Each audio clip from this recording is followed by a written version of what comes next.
आशें लाठा तैलाई हाइनो हाय बक्सनगर खंडनि साक्था बक्सनगर खंड आरएसएस नि साक्था मुंबाई विजय दशमी तेर पालाइजाखा तिनिफुं दामची जराव दक्षिण कलमचौरा नि एगे चलो थुंनखलाव राष्ट्रीय स्वयंसेवक संघनि 100 बছর खोप्लाई उमानि साल पालाइजाखा 1925 बिसिनि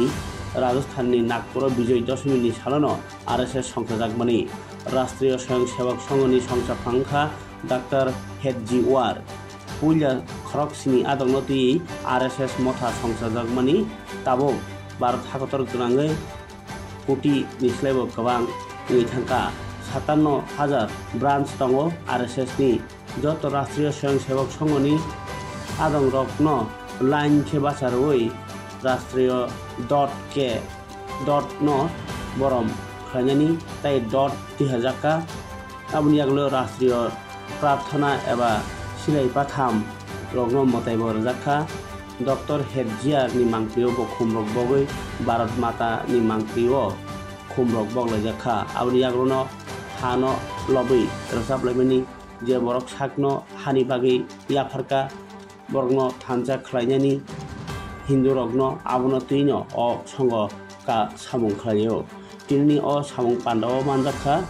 हदा हंग्राय सामुं तांनाय अनुराग सामुं तांनाय निमाय मल्लिक बक्सनगर खंडनि अक्रा राजेश सूत्रधर नलसरनि फाइजाक कांति भूमिक ताई बक्सनगर ब्लकनि हदा हंग्राय सामुं तांनाय राव बायथांनि धर्मनि सिकां मुंनो मोथांनारनानि ताई हानो हामजागनानि राष्ट्रनि बागै लांमारनानि आबनो अ आरएसएस नि हारमुंनि कगनार खोनारय राव আমাদের ভারতবর্ষে প্রতি বছর শক্তি পূজা যেমন দুর্গা কালী চণ্ডী এরকম মায়ের আরাধনা হয় যেন আমরা শক্তি সঞ্চয় করতে পারি জয় লাভ করতে পারি এটাই হলো বিজয়া দশমী আমরা ত্রেতা যুগে দিকে লক্ষ্য করলে আমরা জানতে পারি রাবণ যখন সীতা মাতাকে হরণ করেছিল তখন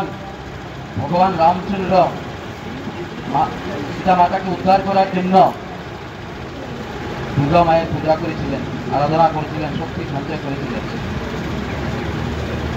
আমরাও প্রতি বছর হিন্দু সমাজ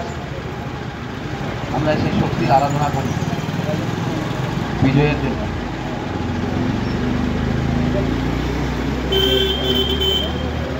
আমরা কোন সংস্কৃতিতে বসবাস করি হিন্দু সংস্কৃতি আমরা প্রথমেই জানি হিন্দু সংস্কৃতি একটি অজেয় সংস্কৃতি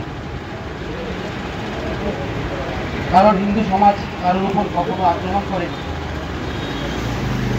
কারোর উপর আক্রমণ করে সে পরাজয় লাভ করেনি বা জয়লাভও করেনি তাই হিন্দু সমাজ অজেয়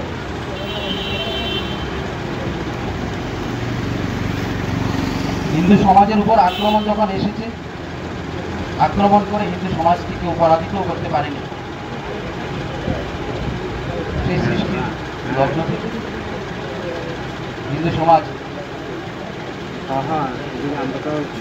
হিন্দু সমাজের গতিধারা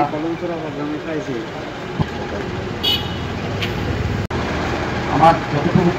জ্ঞান আছে তার মধ্যে আমি আলোচনা করব আজকে তার পায়ের চলতে আমরা 100 বছরের সাহিত্য বিজয়া দশমী শক্তি ছাড়া জয় সম্ভব নয় আমরা সকলেই জানি যে কোনো জয় ছিনিয়ে আনতে হলে আমাদের শক্তি প্রয়োজন তাই শক্তি পূজার পরে শক্তি পূজার মাধ্যমে আমাদের বিজয়া